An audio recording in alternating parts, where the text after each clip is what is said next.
इस वीडियो में हम बात करेंगे इंट्रिंसिक सिम्पैथोमिमेटिक एक्टिविटी ड्रग की। ठीक है, जो कि एंटी एड्रेजेनिक ड्रग या फिर बीटा ब्लॉकर जिनको कहते हैं।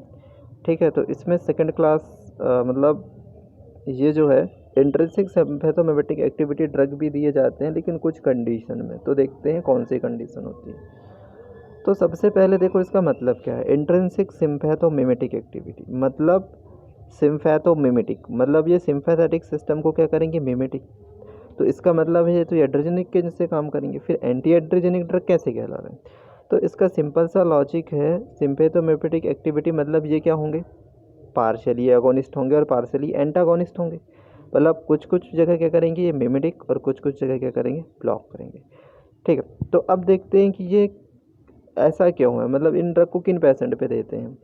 तो सिंपल सा लॉजिक है। देखो क्या होता है कि अगर हम जो है सिम्पैथोमिमेटिक एक्टिविटी ड्रग को छोड़ दें और ऐसे जो कि बीटा ब्लॉकर दें, जो कि प्योर बीटा ब्लॉकर हो, तो वो क्या करते हैं, कुछ पेशेंट को देते हैं ना, तो वो 80% जैसे मान लो कि बाद क्या होगा, उसमें से 100% में से 80% रिसेप्टर को ब्लॉक कर देंगे, जिसके कारण क्या हुआ 20% जो रिसेप्टर बचेंगे वो कुछ ही हार्ट रेट को स्टिमुलेट कर पाएंगे।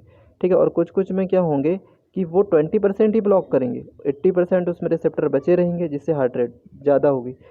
और जो तो इससे क्या होगा कि कुछ कुछ पेशेंट में जो है ब्रेडिकार्डिया बहुत सीवियर हो जाएगा, तो किसी किसी में सीवियर ब्रेडिकार्डिया नहीं होगा। तो उसके लिए क्या दिक्कत होती है कि इसके लिए टेस्ट किया जाता है, जो कि टेस्ट कौन सा है, इसमें जो है बीटा ब्लॉकर सेंसिटिविटी टेस्ट किया जाता है। और जिन लोगों में सेंसिटिव होता है बीटा ब्लॉकर ड्रग, जो कि बहुत ज़्यादा ब्रेडिकार्डिया हो जाता है, वैसे में तो पेशेंट मर जाएगा। तो उस कंडीशन में हम ये वाला ड्रग देते हैं।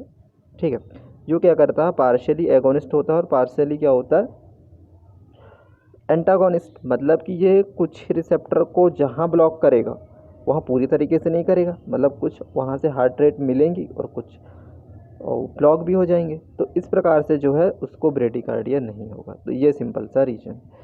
ठीक है, तो अब इसमें से कौन कौन से ड्रग आते हैं, तो हमारे पास ड्रग हैं सेलिप्रोलॉल, पिंडोप्रोलॉल, एलिप्रोनॉल लॉल और एसिब्यूटोलॉल। तो इसमें से जो है सेलिप्रोलॉल और एसिब्यूटोलॉल जो है, ये जो ड्रग हैं कार्डियो सेलेक्टिव ड्रग है। ठीक है, मतलब इनका पेरीफेरी पे एक्शन नहीं होगा, तो ये कॉन्ट्रा इंडिकेशन नहीं होंगे पेरीफेरल डिसीज़ लाइक अस्थमा या फिर और अदर डिसीज़ में। लेकिन जो है पिंडोलॉल और एल्पिप्रेनॉल जो है नॉन सेलेक्टिव है।